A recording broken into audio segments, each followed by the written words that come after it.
Recently, there has been an increase in the number of suicides among Russian military personnel stationed in the occupied Kherson region, reports the partisan movement ATESH of Ukraine. According to ATESH, the suicides involve Russian soldiers from the Russian Dnepr group stationed in the occupied part of the Kherson region. The likely cause of these tragedies is repression by the command, especially against those who refuse to participate in combat operations. In recent times, several suicide cases have been recorded in various settlements of the Kherson region.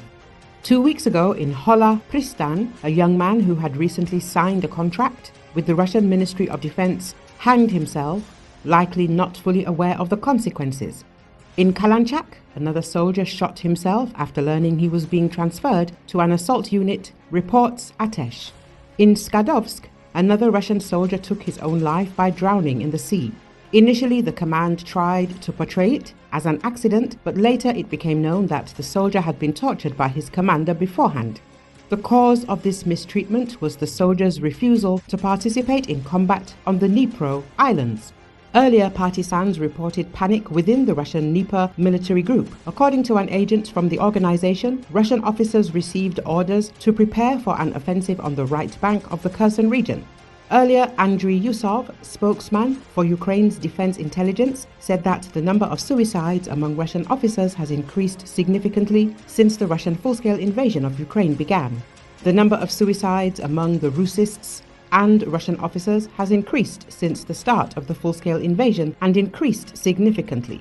Some suicides may be related to such fears that the Ukrainian military will find them, he added. Yusov said Ukraine is ready to accept those Russians who do not want to get their hands dirty and carry out criminal orders, regardless of their rank, from privates to generals and commanders, if they surrender as part of the I Want to Live project.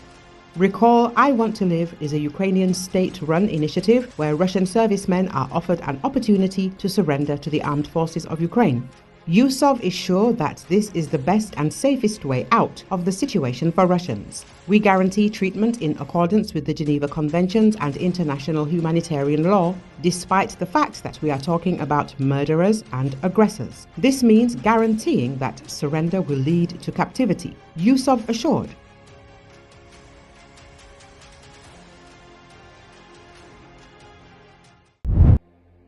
NATO's Secretary-General on Thursday visited a military training site in Bulgaria, inspecting the activities of a multinational unit set up as a response to Russia's invasion of Ukraine in 2022.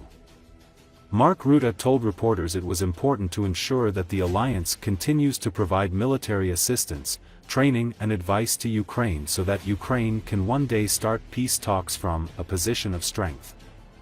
The Bulgaria-based joint unit, comprised of 1,200 to 1,300 soldiers, was set up as part of NATO's commitment to reinforcing its southeastern flank against potential threats from Russia.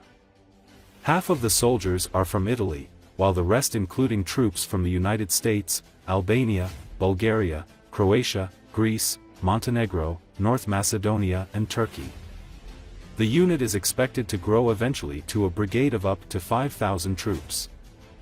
NATO has also sent additional multinational battle groups to alliance members Romania, Hungary, Bulgaria, and Slovakia since 2022. Rutte was accompanied by Bulgaria's foreign and defense ministers, Ivan Kondov and Atana Sapryanov at the military base in Novo Selo, eastern Bulgaria.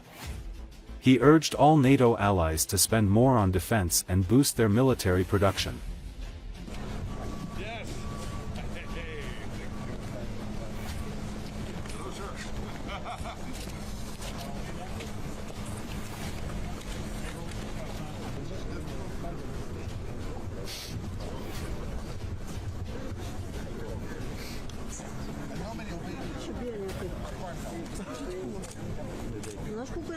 Hello, good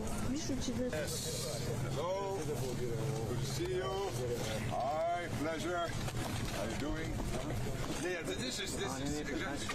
Bulgaria is also helping Ukraine to defend against the Russian aggression, and I want to thank you for your great contribution to help Ukraine to be able one day to start talks on a peace deal from a position of strength, and that is what we need to achieve.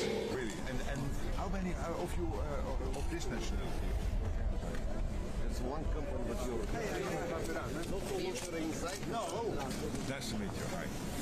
Thank you for Experience, I'd say, very useful because we're learning new techniques Okay.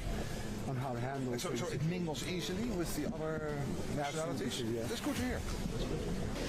This multinational battle group in Novoselo is exercising the ability to scale up to brigade size.